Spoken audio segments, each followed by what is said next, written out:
y a quand même un côté très drôle parfois dans ce métier, c'est que je rentrais dans des salles magnifiques avec des orchestres, avec des vrais musiciens pour le coup. Et moi, je joue une soliste, donc ils se placent bien devant tout le monde pour se préparer à faire n'importe quoi. Bonjour, c'est Raphaël Persona Et Lou Delage, dans Équipe. On suit la trajectoire d'une femme, Julia, de ses 17 ans à ses 80 ans, qui va, en fonction de petits hasards ou de décisions qu'elle prendra ou non, avoir 4 existences différentes. Et on va voir les « et si » de la vie d'une femme. Et c'est un film extrêmement original, voilà, et très beau. Franchement, moi j'espère, parce que lui, il est vraiment Je pas te remercie. glorieux. Moi, c'est un type qui au départ est assez sympathique. Je sais pas si je lui ressemble, mais en tout cas, je lui ressemble plus que Raphaël ressemble à son personnage. Ah, sans doute c'est moi. toi. Ouais. Moi, j'ai pas mon téléphone sur moi. Ouais, et je vais arrêter de l'avoir sur les plateaux. On se disperse et on est moins avec les gens. Donc c'est vrai que je l'avais beaucoup là.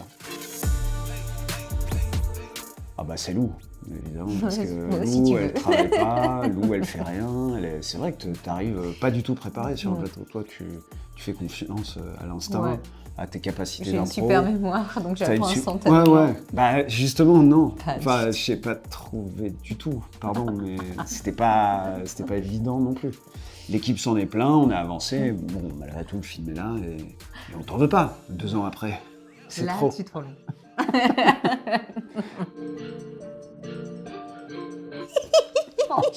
Je te laisse répondre. C'est toi? C'est toi, je pense que tu as vraiment une belle oreille musicale. Donc s'il me dit ça, c'est que c'est vraiment aucun des deux.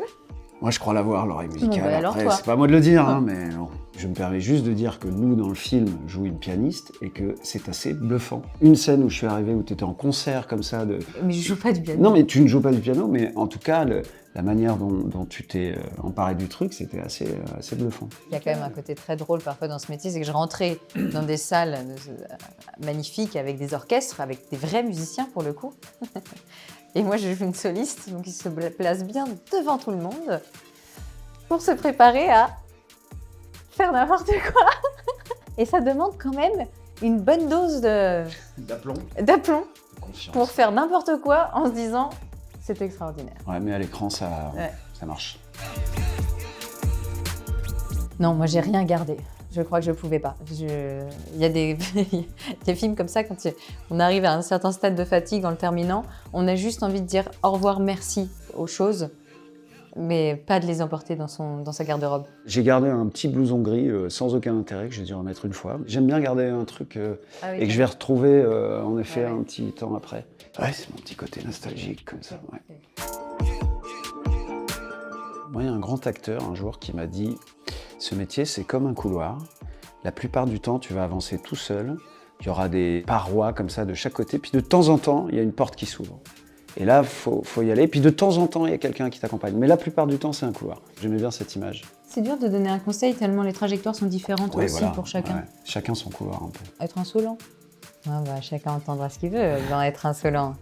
Parce qu'on a tous une manière différente de l'être. Ça peut être un mélange de spontanéité, de s'écouter au moment où même quand les gens vous disent de faire autrement.